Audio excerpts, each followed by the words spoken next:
Hello, everybody. It is time to talk about Jobber Radio Prediction League's Crown Jewel 2022. The results are in. Let's talk about what went down on the show. So, starting down at the bottom of the card. Right now, these are the achievements unlocked. The highest possible score was 50. In fact, we're going to talk about how close some of you guys were to that here coming up. But some of the achievements here, we got Mom, look, I made it. Main event, a JRPL event. First ever time that RateWrestle has done that. Congrats on that. Now that's teamwork, score 55. Spelling error there. Going to have to add an E. Score 65 plus points in the tag team match. The $1 Million Mines both scored that achievement on this show. So congrats to them. Match of the night, Magus, believe it or not, formerly known as Exo Kev, comes in and gets his first match of the night honor after joining the league in 2018. So congrats to him. And DJ Killa Kyle, who's only been here for 5 matches now, has 2. So congrats to him on getting his second. And last but not least, we got That Hurt, win a hardcore match. James Sheriff Dog Davenport gets that achievement there. I think I need to go in and look at a couple more things. I might add in a couple more achievements for people who scored, like 200 points in their career, 500 points, those kind of things, because I'm a little behind because my computer being down. First of all, thank you guys for dealing with me with that. That's been a headache and a half. I'm going to tell you that much. It's been more money than I've been wanting to spend, but had to get it done, and we're plowing through these shows. And now at least I get a little bit of a break to recover. We can update the site. We can get everything added in. But I may go back and add in a couple more achievements like that once I update some of those historical scores and stuff.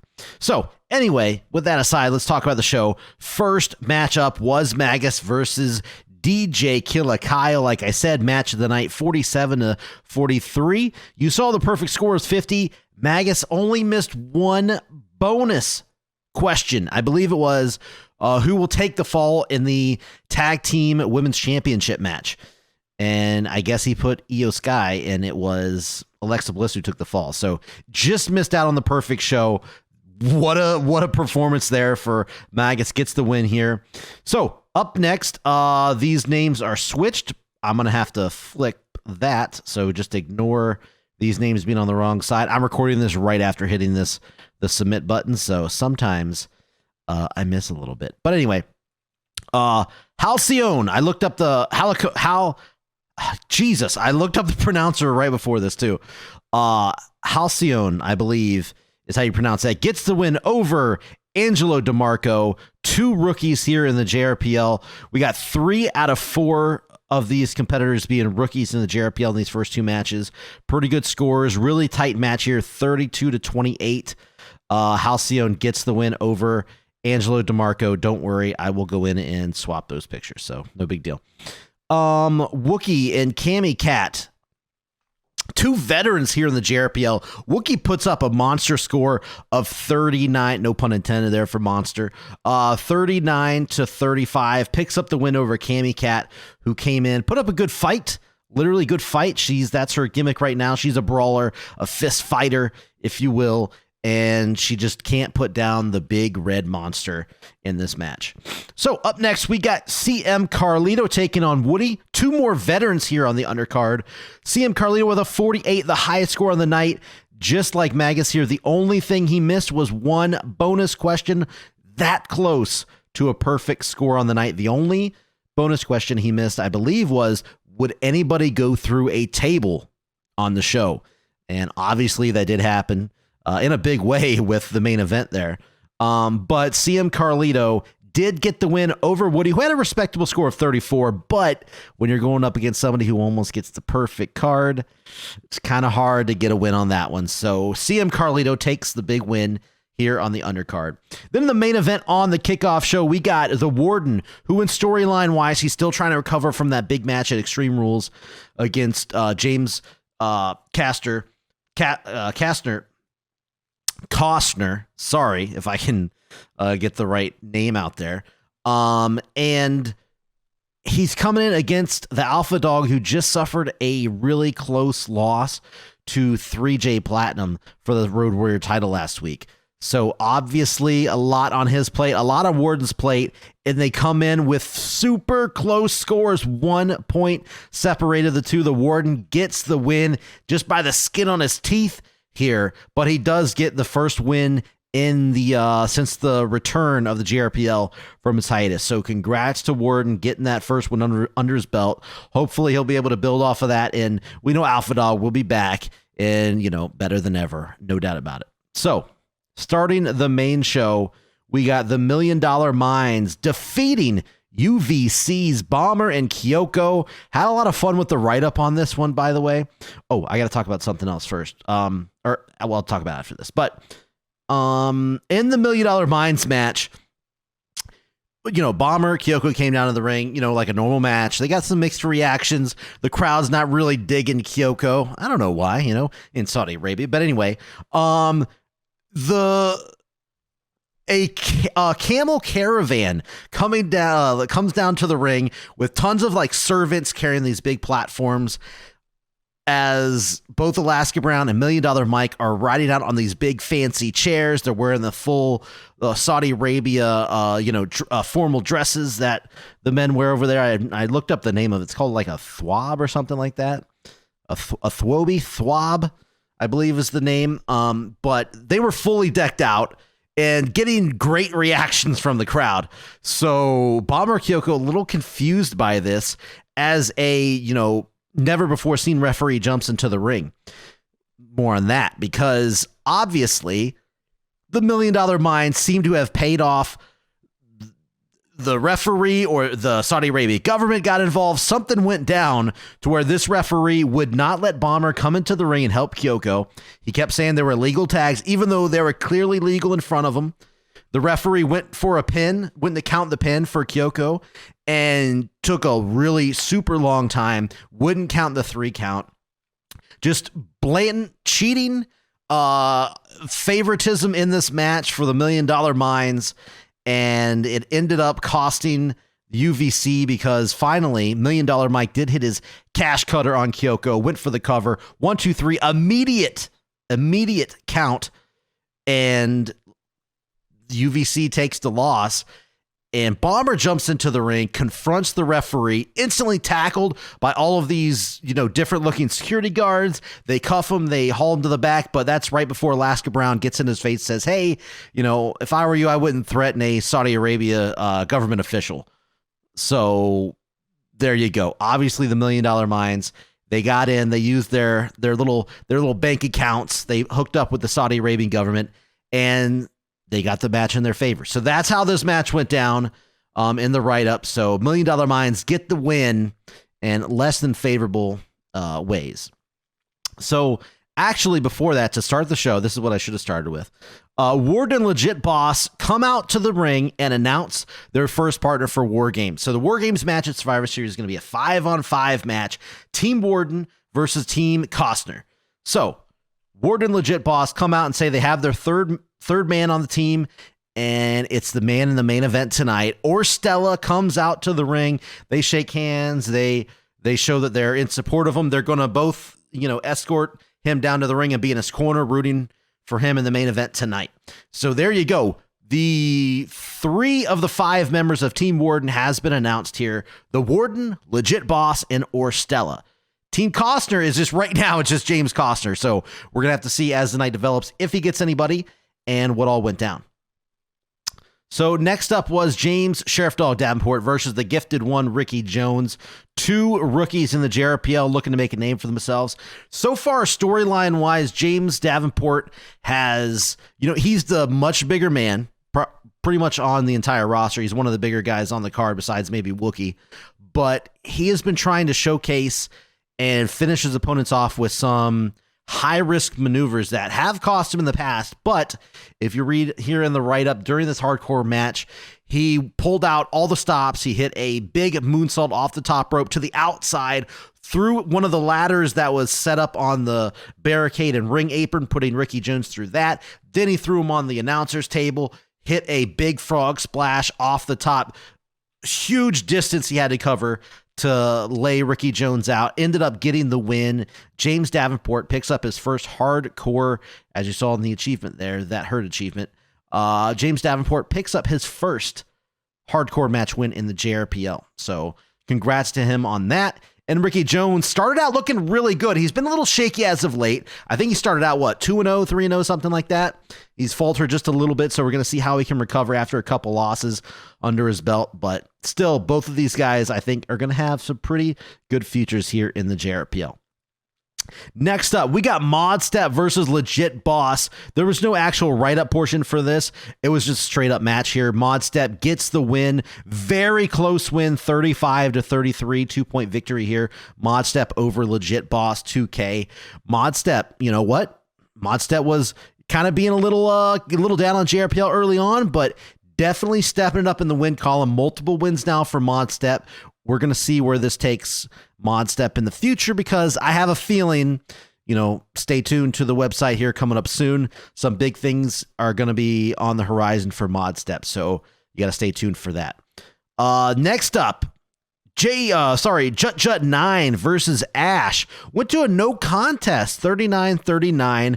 This was a double count out finish here. No craziness, no shenanigans, just two guys going out.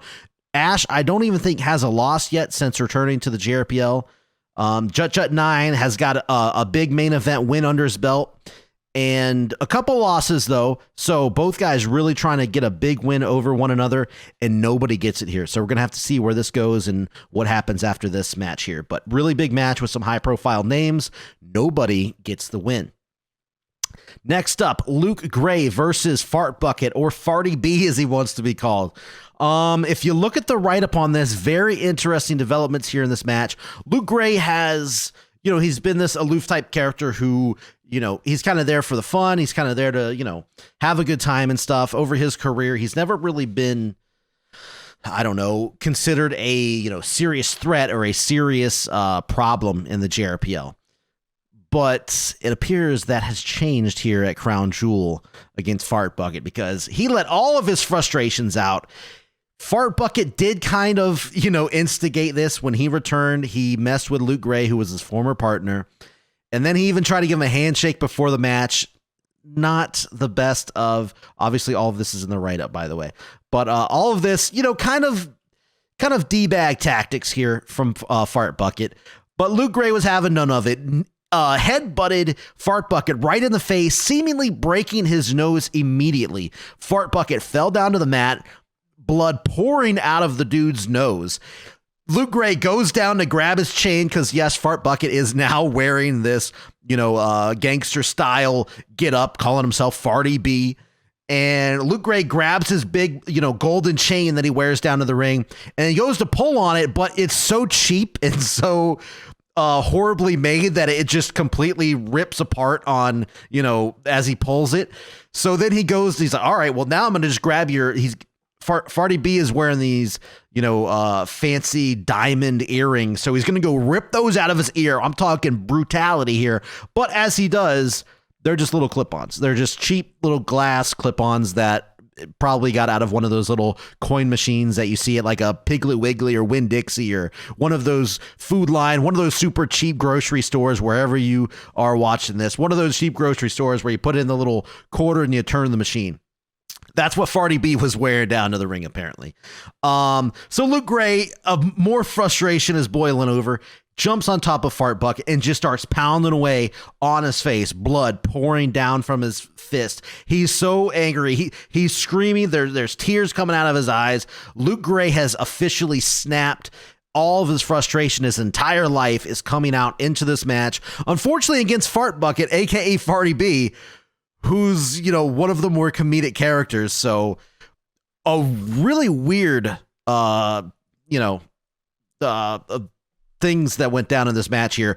But Luke Gray gets the win via referee stoppage. The referees had to come in and say, hey, that's enough. We're calling this. You win. Luke Gray gets the win 31-20. Fart Bucket was carried out of the arena, unconscious, completely busted open, pouring out blood. We're going to have to see what comes from this, what Luke Gray is going to do after that. I know Luke Gray was, going in this new mindset direction. this could be it, and this could be scary. So that is how this match went down. Next up, hardcore match, Broken Nerd versus Better Than You. This is a rematch from Halloween Havoc. Better Than You stepped in against Broken Nerd. It was originally going to be Broken Nerd versus somebody. I think it was maybe Peanut Is My Bitch. It was somebody in a hardcore match. It may have been Peanut Is My Bitch 69, but could have been somebody else. But they no-showed. So Better Than You stepped up onto the main card, got the match that he wanted. He wanted to be on the main card. I keep forgetting to do this. I keep forgetting to zoom in. I'm so sorry. Better than late than never, right? So Better Than You stepped in at Halloween Havoc. Non-hardcore match. That match stipulation was threw it out the window. Better Than You said, oh, you're just gonna disrespect me like this. I should have been on the main card. Comes in, chokes out Broken Nerd with the commentators headset cables, and gets disqualified. So after that, now we're getting the rematch, and it is in the hardcore match rules. Broken Nerd pretty much, you go read the write-up here, Broken Nerd pretty much had his way with Better Than You, kind of showed him the rope saying, hey, you're coming into this company as a new guy. You're throwing your mouth around. You're throwing this big talk around. Guess what? I am the best hardcore wrestler in this company, and I'm going to show it to you. And he did. Broken Nerd gets the win. A lot of thumbtacks were used. Talking Broken Nerd shoved him into the mouth of Better Than You, gave him a stiff shot. Thumbtacks going flying. You need to read the write-up for this one. Broken Nerd gets the victory here, 26-18. Pretty solid victory here for Broken Nerd. Undefeated right now since the return of the JRPL. So there you go. Next up, we got James Costner versus TAGibby. Two guys that have been on a tear in the JRPL so far. James Costner gets the win. Pretty close scoring here, though, 39-34. The storyline of what we're going with here in this match was James Costner is looking for people to fill out his team for the WarGames match at Survivor Series. TAGibby is a potential person to fill that one of those spots because he's got a lot of beef with Warden, dating all the way back to 2018. We'll talk about more of that, in time to come, I guess. But TAGibby didn't quite fit the criteria that James Costner was looking for. He thinks that TAGibby is more focused on Warden as opposed to Costner's vision on taking down the JRPL. He told in the match, read the write-up, you'll see that he's yelling down at TAGibby, kind of talking down to him, saying like, you're too close-minded. You're focusing on the small piece that is the Warden when you need to be looking at I'm looking for people that see the big picture that is taking down the JRPL. So that is kind of what happened throughout this match. James Costner ended up getting the win, and in the end said TAGibby is not worthy, or unworthy, I should say, I think was the wording on the write-up of joining his team. So James Costner gets the win, moves on to impressive. I think he's only lost one match now since the return of the JRPL. So looking really strong as we're headed into that big Survivor Series show. But we got to see who's going to join his team because TAGibby is not one of them. So it's just one man so far on his team. We'll see where it goes. So next up, tag team action here. The undefeated team of Chaos Inc. take on the Apex Predators, who I guess technically are undefeated as well. They went to a no contest in their first match as a tag team. So here tonight, in a very close matchup, 74-70, the Apex Predators get the win over Chaos Inc. There was a lot of interesting developments that happened in this match in the write-up. You got to go read the write-up, people. I'm going to say it every single time until you go do it. Or if you're lazy like me, you can watch these videos. But either way, at Rumble, Rumble on 44th Street, it was a singles match between Spring Tigress and Jack Frost. Reverend Dijon was not supposed to be at that event, but showed up through the crowd and hit Spring Tigress from behind with his holy Bible. And it knocked her out cold. So obviously there was some shenanigans going on. It wasn't just a normal book. We find that out here in this match. During the match, Chaos Inc. were warned several times about cheating. The referee got to the point where he look, if you guys just keep, screwing around, I'm going to disqualify you. Bottom line. So CJ Hawk goes for a monkey flip onto Jack Frost. Jack Frost makes a little collision with the ref. Ref goes flying out of the ring.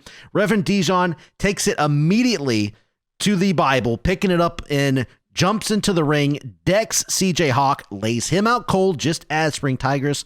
It happened to her last week. She gets into the ring.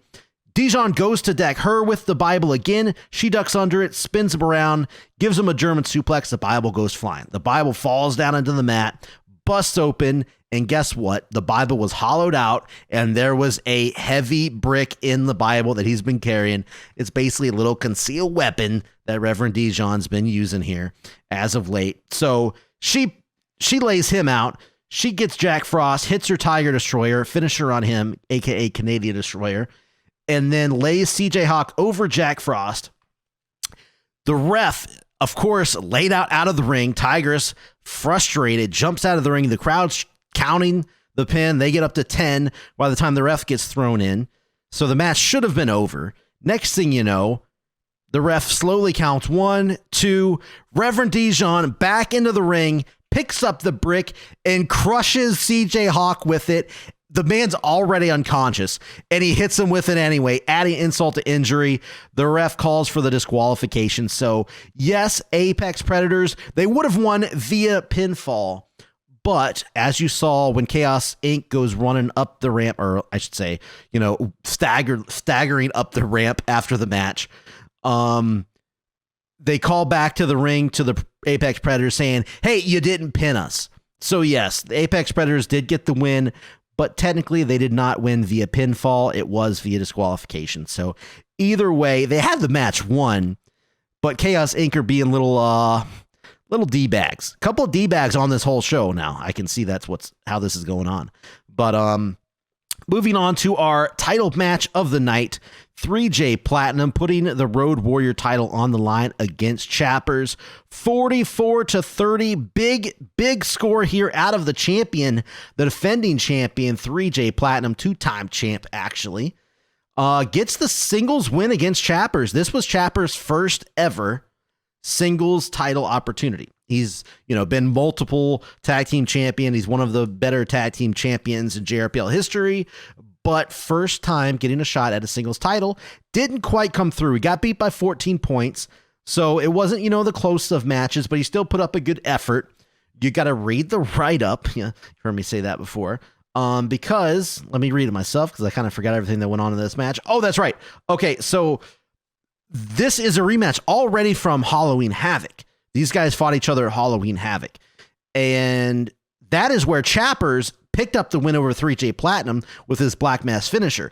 But learning from his mistakes, 3J Platnum knew what was coming, saw the spinning motion, went down, swept the leg out from under Chappers, learned from his mistakes a couple weeks back at Halloween Havoc, and turned it around, hit his Platinum Plex on Chappers for the victory. So a little bit of memory and recovery from his previous opportunity or previous match against Chappers. So 3J Platnum, when the title's on the line, comes through, gets the win, successfully defends his title and his second title reign here.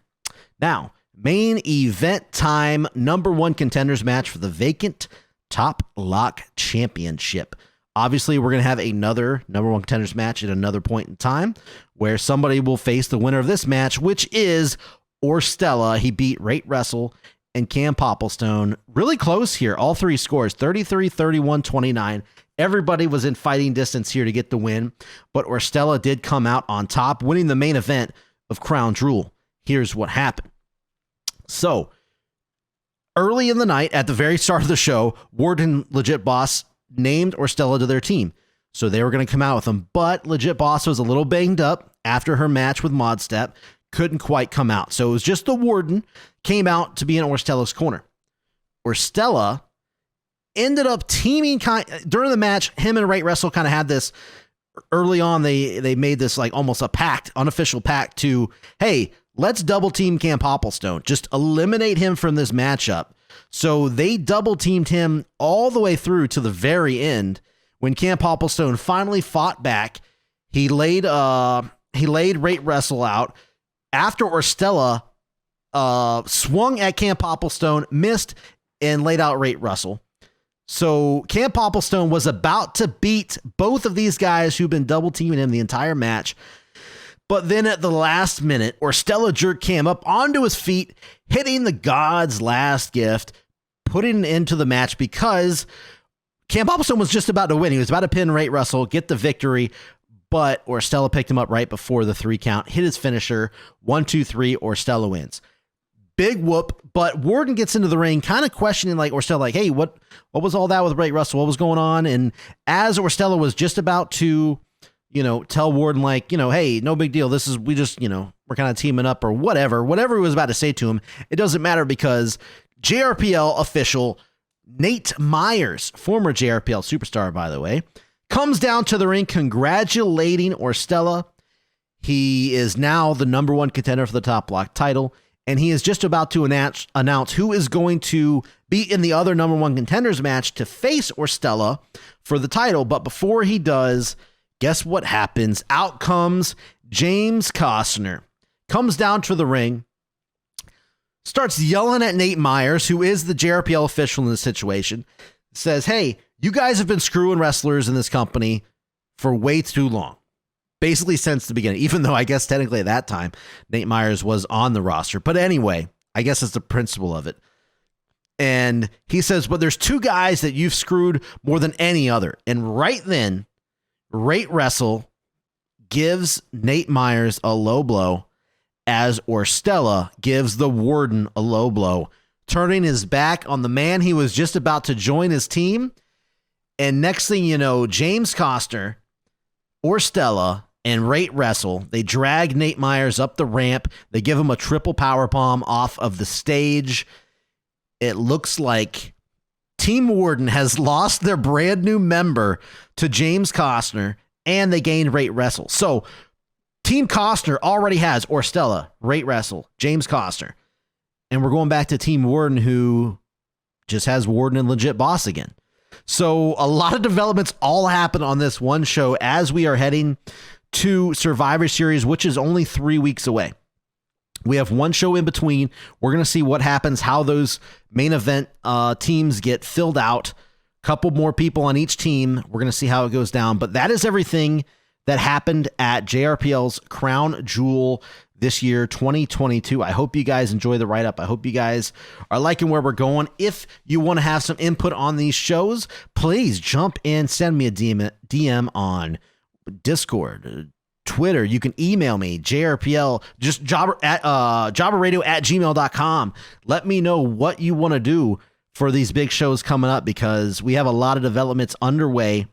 So get on it and get on it fast. But that's it. Let me know how you guys like to write up. Comment down below. Let me know what you think. If you want to give me input on what you want to do and you're just watching these videos, comment down below. Let me know what you want to do here. So we'll get it going. That's it, everybody. I hope you enjoyed the video. Hope you enjoyed JRPL Crown Jewel. We'll see you on the next show, which is going to be in 2 weeks away. Let's hit the upcoming events tab. Scroll on down. Full Gear, November 19th. The card has not been filled out, but it will be filled out very, very shortly. So that's it, guys. We'll see you on the next video, and we'll see you at the next JRPL show. Take care.